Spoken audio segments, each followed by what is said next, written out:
Amorce du jour où l'informe prend forme, les éléments s'organisent, le ciel se sépare de la mer, l'horizon se discerne. Il plonge, tête la première dans la position dite du canard.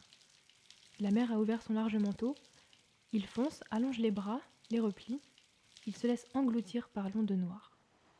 Il se fait prendre dans ce tube qui replie la vague, aspire la mer et le ciel entier dans son revers sombre. Ses boucles blondes émergent à nouveau. Il prend une large inspiration et replonge de plus belle. C'est la mer qui l'appelle. L'écume le frappe de plein fouet. Il esquisse un sourire salé. Son corps est en communion avec les flots. La dernière vague se forme à l'horizon, en avant des falaises. Elle monte jusqu'à envahir tout le ciel. Elle se forme et se déforme, déployant dans sa métamorphose le chaos de la matière et la perfection de la spirale. Elle racle le fond de l'océan. Simon est en état de mort cérébrale. Il est décédé, il est mort. Mais il bouge au lieu d'être froid, bleu et immobile. Le cadavre a beau asphyxier l'écran, ce n'est qu'un simulacre et tout se passe comme si, tant qu'il n'avait pas livré tous ses secrets, tant qu'il demeurait une potentialité narrative, dramaturgique, il tiendrait la mort à distance. Pourtant, il faut se résoudre à enterrer les morts et réparer les vivants. Nous sommes dans un contexte où il serait possible d'envisager que Simon fasse don de ses organes. Un silence s'écoule, épais, noir, vertigineux, mélange d'affolement et de confusion. Qu'aurait souhaité Simon ? Le père et la mère parlent dorénavant de lui à l'imparfait. Ils ont amorcé le récit. La sœur, quant à elle, virevolte dans l'appartement.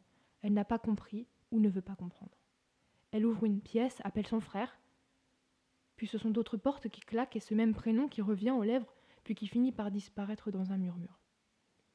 Elle contemple le monde qui l'entoure, un monde qui désormais sonne creux, un monde désenchanté, un monde sans Simon. Ce cœur est celui d'un enfant qui continue à frémir sous ce torse vigoureux. Ce cœur qui n'avait pas fini d'aimer et d'être aimé, de battre la chamade, de s'emballer. Ce cœur qui appartenait à la mère, à ses parents, à sa sœur, à Juliette. Ce cœur va être détaché, arraché, transporté, va trouver un nouveau propriétaire. Un receveur va être sauvé, mais pourtant il a peur. Peur de l'intrusion de ce corps étranger dans le sien, peur de devenir une chimère, de ne plus être lui-même. Le cœur excède le cœur, le médecin l'a bien compris. Ce cœur ne parvient même plus à séparer les vivants des morts. Le cœur est magnifique.